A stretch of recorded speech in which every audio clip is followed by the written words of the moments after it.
Ya. Nanti dipotong aja ya, Asep. Assalamualaikum warahmatullahi wabarakatuh. Halo, kembali lagi bersama kami. Saya sebagai host Nalia Sari dan di sini ada dua rekan saya. Saya sebagai narasumber satu. Saya sebagai narasumber dua, yaitu Anissa Nur. Oke, halo semuanya. Selamat datang di Akuntansi Talk. Di episode kali ini kita bakal ngobrol santai tapi berbobot tentang pelaporan segmen, evaluasi pusat investasi dan transfer pitching. Banyak istilah yang kedengarannya rumit, tapi kita bakal bahas dengan bahasa yang gampang dimengerti. Di sini saya bersama teman saya. Baik, pelaporan segmen itu laporan yang memisahkan informasi keuangan berdasarkan unit atau divisi dalam perusahaan. Misalnya perusahaan besar punya divisi makanan, minuman, dan logistik. Nah, setiap segmen harus dilaporkan terpisah supaya manajemen bisa lihat mana yang untung, mana yang perlu dievaluasi.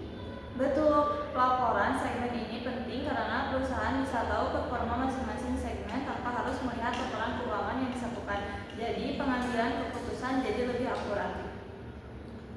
Jadi intinya pelaporan segmen membantu perusahaan melihat kinerja setiap unit secara lebih spesifik ya. Iya, dan biasanya yang dilaporkan itu pendapatan, biaya, laba segmen, sampai aset yang digunakan tiap segmen. Kita masuk ke materi kedua tentang evaluasi pusat investasi. Caca boleh jelasin sedikit? Pusat investasi itu bagian atau divisi dalam perusahaan yang bukan hanya bertanggung jawab menghasilkan laba, tapi juga mengelola aset yang dipakai untuk menghasilkan laba tersebut. Jadi lebih luas dibanding pusat biaya atau pusat laba. Nah, cara mengevaluasinya ada beberapa ukuran.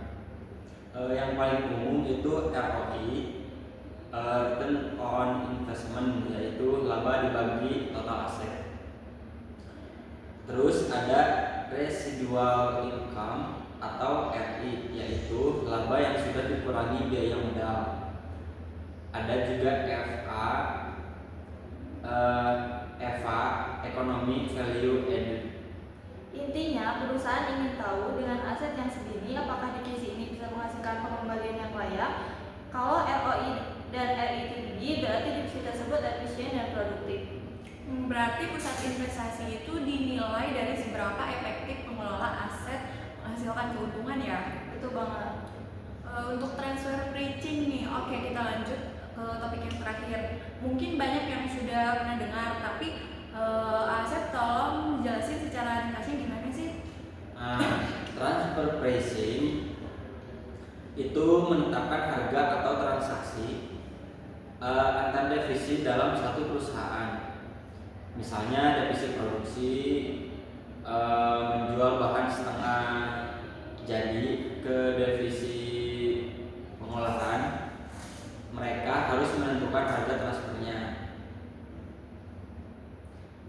Harga transfer ini penting karena bisa mempengaruhi penilaian kinerja tiap divisi. Kalau harganya terlalu tinggi, divisi pembeli kelihatan rugi. Kalau terlalu rendah, divisi penjual yang kelihatan tidak perform.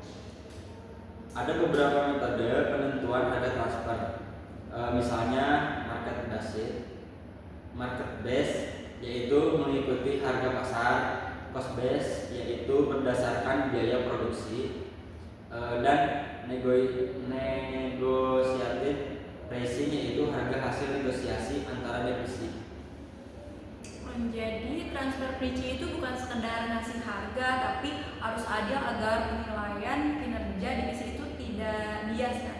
Setuju, dan itu juga membantu perusahaan menjaga koordinasi antar divisi. Oke, itu dia pembahasan kita hari ini tentang pelaporan segmen, pusat investasi, dan transfer pricing. Terima kasih untuk Asep